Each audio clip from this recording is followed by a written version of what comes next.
chers frères et sœurs en Christ, ça va être une joie pour moi de partager la parole de Dieu avec vous ce matin. Et voilà, que l'Éternel vous bénisse et que sa grâce, sa paix, sa richesse, son abondance soient notre partage. Je suis Michael Bogu, je suis serviteur du Dieu vivant. Je suis disciple de Jésus-Christ de Nazareth. Voilà.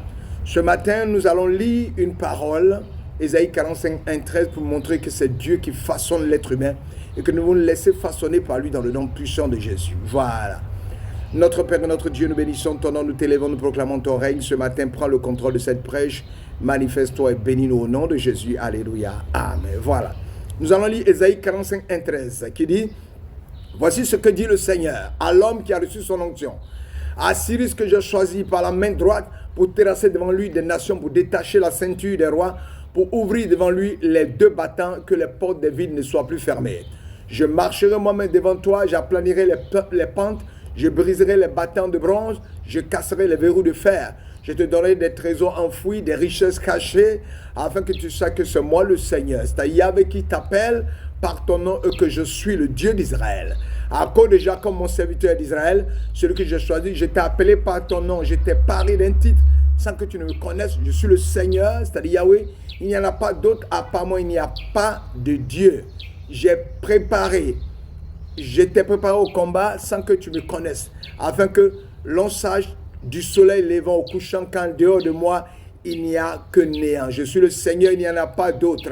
Je façonne la lumière, je crée les ténèbres, je fais la paix, je crée le malheur. C'est moi le Seigneur qui fait tout cela. Que le ciel distille d'en haut, que les nuées laissent couler la justice, que la terre s'ouvre pour que le salut y soit fécond et qu'en même temps la justice y gemme. C'est moi le Seigneur qui a créé cela. Quel malheur pour qui cherche querelle à celui qui l'a façonné, alors qu'il n'est qu'un vase parmi les vases de la terre. L'argile peut-il dire à celui qui la façonne: que fais-tu? Et ton action ne vaut rien. Quel malheur pour celui qui a dit à un père: pourquoi engendres-tu? Et à une femme: pourquoi accouches-tu? Ainsi parle le Seigneur. Le Saint dira: celui qui le façonne, veut-on m'interroger sur ce qui est à venir, me donner des ordres sur mes fils et mes filles, sur mes filles et sur l'œuvre de mes mains? C'est moi qui ai fait la terre, qui sur elle ai créé l'homme. Ce sont mes propres mains qui ont déployé le ciel. C'est moi qui commande toute son armée. C'est moi qui l'ai suscité pour la justice. J'aplanirai toutes ses voies. Il rebâtira ma vie. Il laissera partir mes exilés sans indemnité ni présent, dit le Seigneur des armées. Voilà, favorisé par Dieu. Dans ce texte, Cyrus est un roi étranger que l'Éternel appelle son oint. Dieu peut utiliser qui il veut pour réaliser son œuvre. Pourquoi pas? Dieu peut utiliser qui il veut. Il peut utiliser un païen. Il peut utiliser quelqu'un qui ne connaît pas le Seigneur. Il peut utiliser un enfant pour faire son œuvre. Dieu utilise qui il veut pour réaliser son œuvre. Et pourquoi pas toi? Dieu peut t'utiliser pour faire son œuvre. Dieu ouvre à travers lui, démontrant par là sa souveraineté et sa toute-puissance. Dieu accorde les richesses à qui il veut. Quiconque pense être riche de lui-même se trompe. Dieu appelle chacun par son nom afin que l'on sache qu'il est le seul vrai Dieu, le créateur de toutes choses. Dieu te connaît. Dieu connaît les problèmes que tu as. Dieu peut t'utiliser. Comme Dieu peut utiliser quelqu'un d'autre pour venir dans ta vie pour opérer un miracle. Dieu a la capacité de le faire. Il est le créateur de toutes choses. Oui, laisse ce que toi tu dois faire, c'est de marcher dans la voie de Dieu. La suprématie de Dieu telle qu'elle révèle, elle est révélée dans ces versets. Ne te pousse-t-elle pas à l'adoration? Elle doit te pousser à l'adorer car il est un grand Dieu. Que veux-tu murmurer à l'Éternel ce matin? Murmure-lui ce que tu ressens, les problèmes que tu as. Il va utiliser quelqu'un qui va venir dans ta vie pour t'aider à les résoudre dans le nom de Jésus. Je te le dis, le Seigneur m'a dit de te le dire. Ce message, je l'ai tiré du lecteur de la Bible.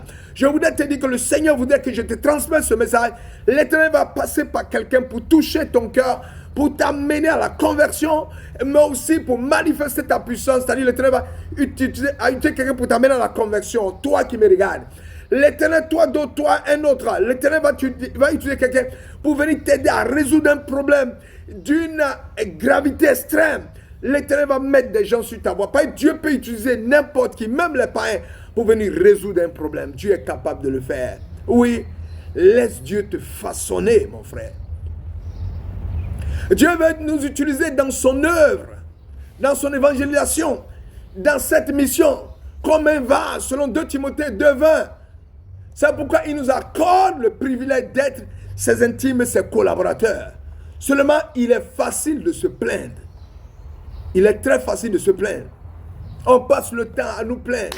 Je n'ai pas eu ceci, je n'ai pas eu cela. Dieu n'a pas fait ceci pour moi. Non, il est facile de se plaindre de Dieu. Lorsqu'on traverse des moments difficiles. Mais rappelons-nous que Dieu nous a créés pour nous bénir. Jérémie 29, 11. Quel genre de vase veux-tu devenir? Sais-tu qu'un vase d'honneur ne conteste pas sans cesse avec le potier? C'est le potier qui te façonne. Comment tu peux contester? Laisse-toi donc façonner par Dieu. Les difficultés de la vie, y contribuent énormément. Ce que tu traverses comme difficulté, c'est quelquefois Dieu qui met ces réalités-là dans ta vie pour te façonner. C'est pourquoi Dieu les utilise. Alors cesse de te plaindre devant les difficultés. Qu'elles soient petites ou grandes, fléchis genoux, prie l'Éternel.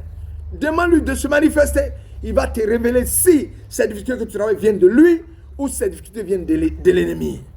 Comment penses-tu que Dieu puisse réussir à te bâtir, à te transformer, à transformer ton caractère, à transformer ta vie, à transformer ta façon de penser, à renouveler ton intelligence si tu fuis constamment le redressement? Il faut que tu acceptes d'être redressé. Quel est donc cet objet qui esquive le coup de marteau de son fabricant? Non. Accepte que Dieu te redresse. Accepte d'être façonné. Accepte d'être moulé comme l'argile. Et Dieu va faire de grandes choses dans ta vie. Dieu veut transformer ton existence, mais il a besoin que toi-même tu acceptes ce principe-là, afin qu'il puisse bouleverser les choses dans ta vie et les transformer. Après, tu verras que, voici par quelle voie Dieu voulait me faire passer pour que vers la fin, il transforme ma vie. Je me rends compte qu'il a fait de grandes choses. Mon début, tu as été plaindre, c'est comme un enfant. Quand ton père t'envoie à l'école pour la première fois, tu pleures. Mais quand tu deviens un homme plus tard, tu dis, il a bien fait de m'envoyer à l'école. Voilà ce que Dieu veut faire. Dieu veut te façonner.